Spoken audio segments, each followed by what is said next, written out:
যুক্তরাজ্যের বিখ্যাত গ্রাফিতি শিল্পী ব্যাংকসি বলেছিলেন, আপনার কাছে যদি লড়াইয়ের কোনো হাতিয়ারই না থাকে, তবে গ্রাফিতি হয়ে উঠতে পারে একমাত্র অস্ত্র।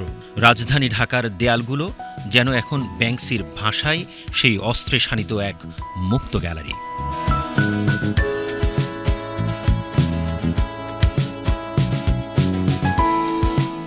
কোটা সংস্কার থেকে এক দফা অর্থাৎ শেখ হাসিনার সরকারের পদত্যাগ পর্যন্ত কয়েক সপ্তাহের রক্তাক্ত ইতিহাস এই দেয়াল। হত্যা ও প্রতিরোধ, আশাবাদ ও সংকল্প সবই আছে এখানে। যখন আক্ষরিক অর্থেই কেউ কথা বলতে পারছিল না, ইন্টারনেট ব্ল্যাক আউট হয়েছে, ডিজিটাল সিকিউরিটি অ্যাক্টে ধরে নিয়ে যাওয়া হয়েছে লোকজনকে, ভয়ভীতির সেই সময় সাহস জুগিয়েছে দেয়াল। বিপ্লবের জায়গা থেকে আমরা এইগুলো তুলে ধরতেছি। এই সরকার থাকাকালীন আমাদের দেশে কী কী সহ্য করতে হয়েছে, আমাদের উপর দিয়ে কী কী গেছে, ছাত্ররা কী কী সহ্য করছে, বাংলাদেশের নাগরিক কী সহ্য করছে, তো সেই সব জিনিসগুলো আমরা দেয়ালের মাধ্যমে তুলে ধরতেছি। মূলত এই যে দুর্নীতিমুক্ত বাংলাদেশ, সাম্প্রদায়িক সম্প্রীতি সব কিছুই আমরা একসাথে রাখার ট্রাই করতেছি। আমরা বিভিন্ন থিম আকারে এক একটা জায়গায় কাজ করতেছি।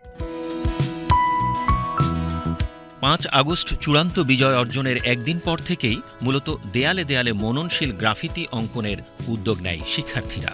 তারা বলছেন, পরবর্তী প্রজন্মের কাছে সমাজ বা রাষ্ট্রের কী চাওয়া সেটি তুলে ধরতেই তাদের এই উদ্যোগ। এই ক্ষেত্রে শুধু দেয়াল অঙ্কনটা আমরা সৌন্দর্য বর্ধনের জন্য কাজটা করছি এরকম না, আমরা একটা বার্তা প্রদান করতে চাচ্ছি। সেই বার্তাটা হবে আমরা নতুন দেশটা কিভাবে দেখছি, কিভাবে চাই। প্রসঙ্গ হচ্ছে আমরা সবাই মানুষ, আমাদের সবার এক অধিকার আছে এবং সবার বাকস্বাধীনতা আছে এবং সবার বেসিক কিছু রাইট আছে যেগুলো আমরা পূরণ করতেই হবে। আমরা দেয়াল লিখনে রিফর্ম দেখাবো, স্পেশালি আমরা পাহাড়ি এবং চা বাগান শ্রমিকদের যে তারা যে মজুরি কম পায় সেইটা নিয়ে দেখাবো।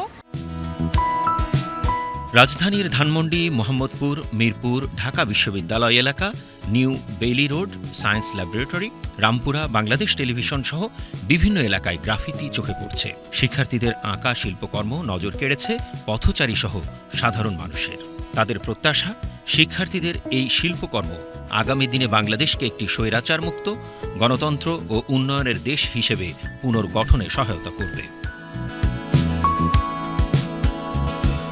আসলে ভালো কিছু চাচ্ছে, দেশের উন্নয়ন চাচ্ছে, দেশটা যাতে শান্ত হয়, দেশের মধ্যে যেন বৈষম্যটা না থাকে, সেটাই তারা চেষ্টা করছে তাদের তুলির মাধ্যমে ফুটিয়ে তোলার জন্য। আগামী ভবিষ্যৎ যেন এই উদ্দীপনাময় হোক, আর যেন কোনো রক্ত না ঝরে, আর যেন কোনো আমাদের অনাকাঙ্ক্ষিত কোনো কিছু যেন না ঘটে।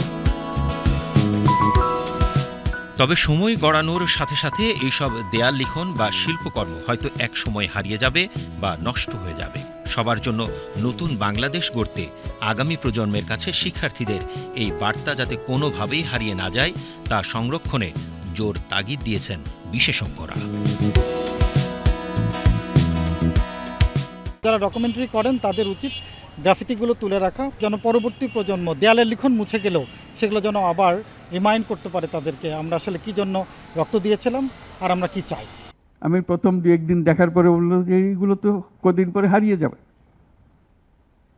তাড়াতাড়ি যারা পরিচিত আছে তাদের বললাম এগুলো সব ছবি তুলে রাখো, এগুলো হারিয়ে যাবে। ঢাকা শহরের যত দেওয়াল আছে সব দেওয়ালের ছবি তারা সংগ্রহ করে রেখেছে। একজন আকবরী একটা বই বানিয়ে ফেলেছে ধরে রাখার জন্য। এই মুহূর্ত যেটা হয়ে গেছে সেটা যেন হারিয়ে না যায়। এই বই এখন প্রকাশিত হবে, যারা দেখে নাই, যারা দেখার সুযোগ পায় নাই, দূরে আছে, তাদেরকে যেন আমরা দেখাতে পারি আমাদের ছেলেরা কি করেছে, আমাদের মেয়েরা কি করেছে।